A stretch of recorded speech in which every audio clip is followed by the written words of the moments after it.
Olá, eu sou a professora Alessandra Mendonça Teles de Souza, da Faculdade de Farmácia da UFRJ, e essa é mais uma aula da disciplina de Química Farmacêutica Medicinal, onde a gente vai falar sobre a relação estrutura-atividade.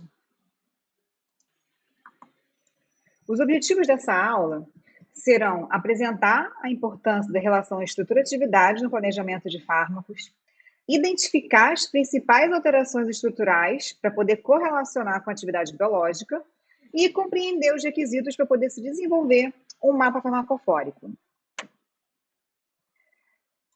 Relembrando todo aquele processo da descoberta de novo fármaco, quando a gente fala da relação estrutura-atividade, a gente está falando na etapa de, a gente está inserido, né, na etapa de identificação de moléculas bioativas.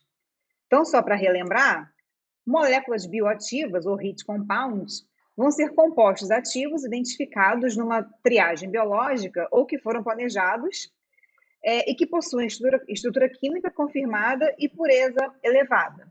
Então, essas moléculas que serão testadas, elas podem vir, né, podem ser sintetizadas, desenhadas, planejadas por métodos computacionais, ou mesmo obtidas extraídas de produtos naturais. Então, uma vez que eu tenho essas estruturas identificadas, com a estrutura química identificada, né, e pureza elevada, essas substâncias, elas são testadas nos ensaios biológicos que também foram comentados na aula de planejamento. Então, sejam eles ensaios em célula ou ensaios biológicos.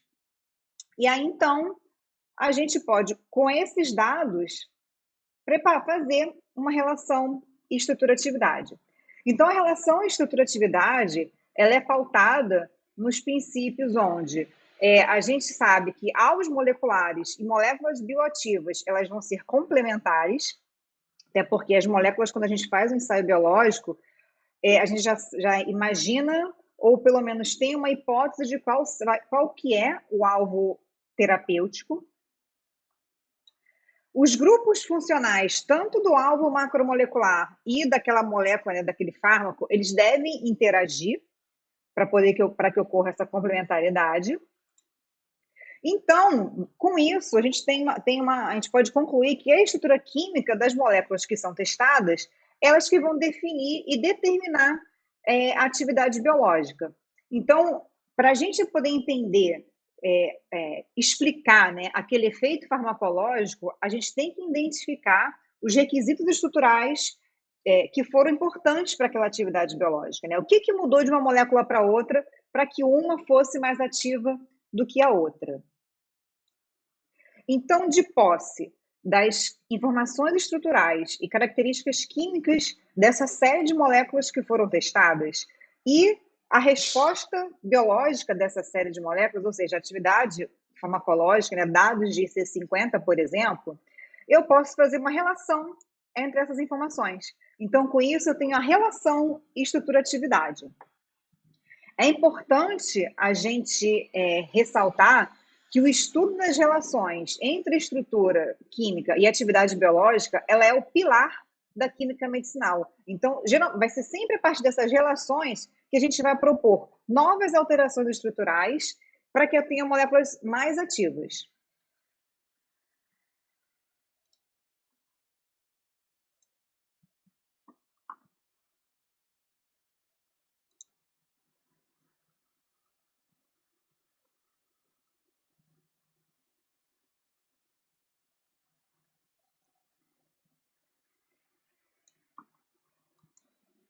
Aqui nós temos mais dois exemplos do quanto que a variação do grupos metilênicos eles podem influenciar na atividade biológica. Então, no primeiro gráfico, a gente tem uma série de resorcinóis com atividade antibacteriana, e esses resorcinóis, bem lá no grupo superior, né, na posição orto em relação à primeira hidroxila, a gente tem o aumento do número de metilenos. E cada ponto dessa curva, ele corresponde a uma molécula que tem um metileno a mais, né? Então, por exemplo, com uma ou dois metilenos, a atividade antibacteriana é zero, E conforme vai aumentando o número de metilenos, então, por exemplo, a gente tem aqui em 6, a gente tem uma atividade antibacteriana de 50.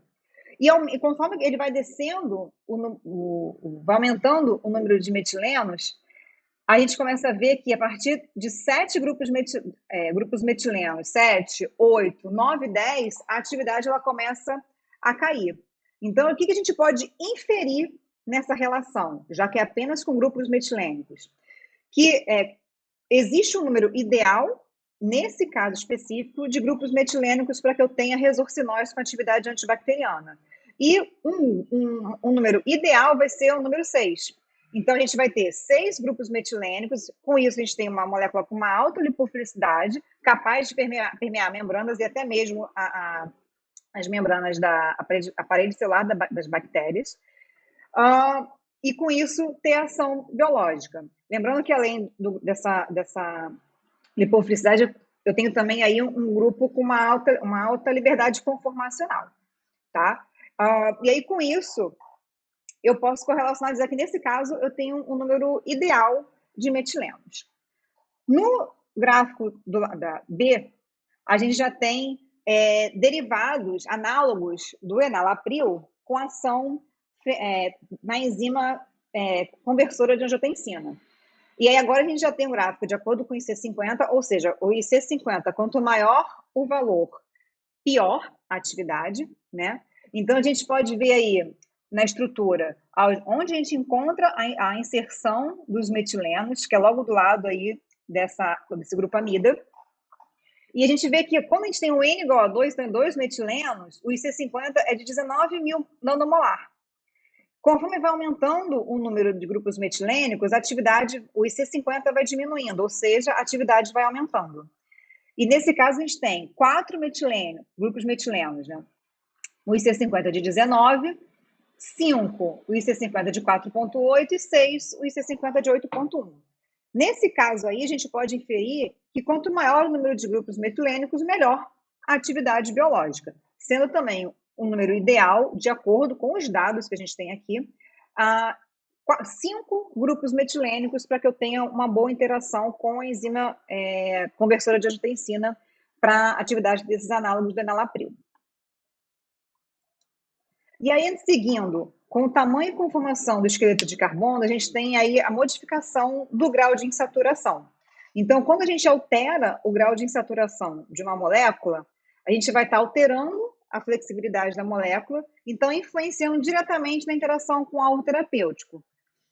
Aí a gente tem um exemplo da hidrocortisona e da prednisona, onde a diferença estrutural entre elas vai ser a inserção de uma insaturação, de uma ligação dupla. Essa inserção da ligação dupla faz com que a prednisona tenha uma ação anti-inflamatória 30 vezes mais potente do que a hidrocortisona. No momento que eu inserir essa insaturação, eu diminuí a flexibilidade. Então, se a gente pensa numa interação diretamente com o alvo terapêutico, eu posso talvez estar inserindo direto numa fenda, uma cavidade na estrutura daquela macromolécula, do alvo terapêutico, onde ela vai fazer interações importantes com essa ligação dupla. E também, que diminuindo essa flexibilidade, eu consigo fazer tem uma menor entropia para que consiga ter um melhor encaixe com a enzima. Então, quando eu retiro uma insaturação, uma ligação dupla, eu vou estar aumentando a flexibilidade da molécula, facilitando esse encaixe no sítio ativo. Mas quando a gente introduz essa ligação dupla, como eu já falei, né, no slide anterior, eu vou aumentar a rigidez estrutural e, dependendo do local da estrutura, eu posso induzir uma isomeria geométrica naquele sistema. E aí vai ser importante até para poder identificar se eu vou ter quem vai ser mais ativo, o E ou o Z, na presença dessa insaturação. Ainda na alteração né, do esqueleto de carbonos, a gente tem a introdução ou então a remoção de anéis. Então, em se pensando, seja ele o anel aromático ou não, a gente tem também uma modificação da lipofilicidade e do tamanho da molécula que vai ser testada.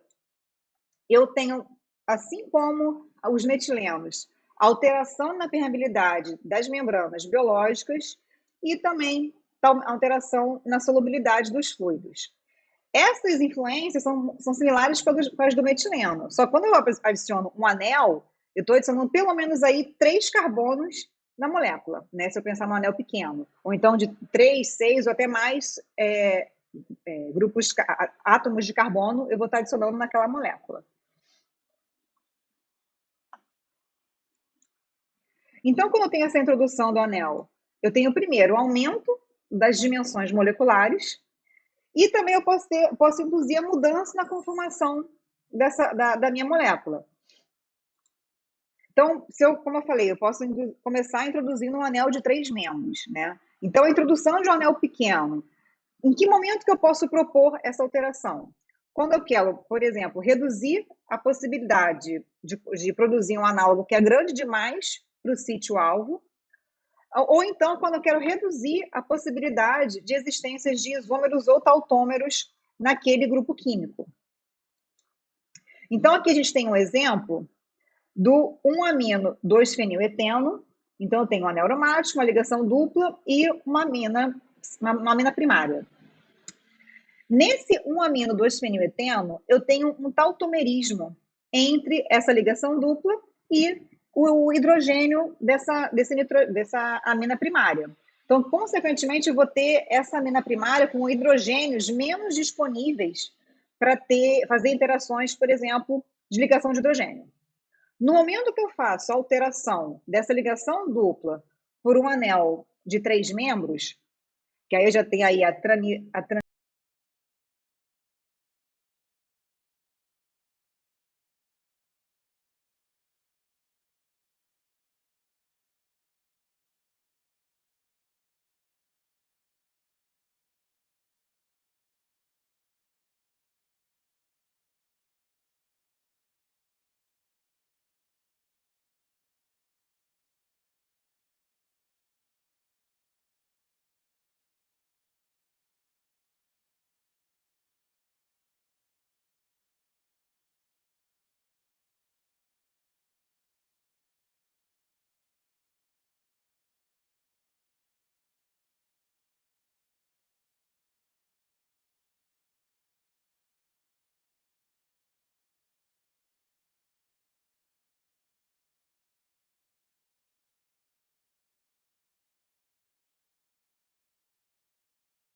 Aqui a gente tem um exemplo da benzilpenicilina e da difenicilina.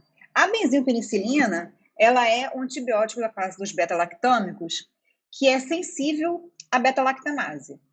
A difenicilina também é um antibiótico da classe dos beta-lactâmicos, porém a difenicilina, diferente da benzilpenicilina, ela é resistente à beta-lactamase. Se a gente olhar para a estrutura das duas moléculas, o que a gente vê de principal diferença entre elas é que a difenicilina ela tem um anel aromático a mais em relação à benzilpenicilina. No caso dessa difenicilina, o que aconteceu com a inserção desse anel aromático? Teve um aumento da estrutura molecular nessa região onde ocorrem as substituições clássicas nos fármacos beta-lactâmicos. Com a adição desse anel aromático, com esse aumento da molécula, nessa região, ocorre o impedimento estérico frente à beta-lactamase. Então, a ação antibiótica, ela se mantém, entretanto, a difenicilina, ela não ocorre a inativação dela exatamente porque tem o impedimento estérico entre a estrutura dela e a beta-lactamase. Então, a beta-lactamase ela não consegue interagir com a difenicilina, enquanto que a benzilpenicilina, por ela ser menor, ela interage com o sítio de ligação da beta-lactamase, então ela vai ser inativada por essa enzima bacteriana. Um outro exemplo que a gente tem aqui, né, da inserção de anéis, a gente tem, novamente, né, fármacos inibidores da enzima converso, da ECA. Então, começando pelo captopril, a gente tem aqui a estrutura dele, e em cima, as cavidades com as quais a gente tem interação dos grupos funcionais, do captopril e das cavidades da ECA. Tá? Então, a gente tem a cavidade S2', S1', S1, e a gente tem aí um átomo de zinco também no sítio de ligação da ECA. A gente pode ver, então, que aí, de acordo com o que a gente tem conhecimento do alvo terapêutico, a gente sabe que existe aquela cavidade S1, a qual o captopril ele não interage com essa enzima, com essa cavidade. Assim como a cavidade S1' também não é totalmente preenchida pelo captopril. Então, com isso, foram feitas alterações estruturais e o enalapril ele já tem uma adição de um grupamento aromático, de um anel aromático, para poder preencher aquela cavidade S1. Como a gente pode ver nessa imagem à direita, onde o anel aromático ele vai fazer provavelmente interações do tipo pi-pi ou pi-stack, né, dependendo dos aminoácidos que a gente vai ter nessa cavidade, aumentando assim a superfície de contato entre o fármaco e o alvo terapêutico e, consequentemente, aumentando a afinidade pelo alvo. Então, a gente tem aí o enalapril 1000 vezes mais potente do que o captopril. E aí, na terceira linha aqui, a gente tem o lisinopril, onde ele mantém essa ligação, esse anel aromático, que vai interagir com a cavidade S1. E a gente tem também aqui na posição P1' a substituição do grupo metileno também por um grupo, adição né, de grupos metilênicos. Então, a gente tem aí 4 grupos metilênicos e, ao final da cadeia, a gente tem uma amina primária. Provavelmente, para poder preencher a cavidade S1' e também aumentar a afinidade do lisinopril em relação ao enalapril e captopril com a enzima. Então, esse aqui também foi um exemplo para a gente ver que o aumento do tamanho da estrutura da molécula ele é muito útil no preenchimento dessas fendas hidrofóbicas no sítio de interação, no sítio de ligação, então aumentando a interação da molécula com o alvo terapêutico.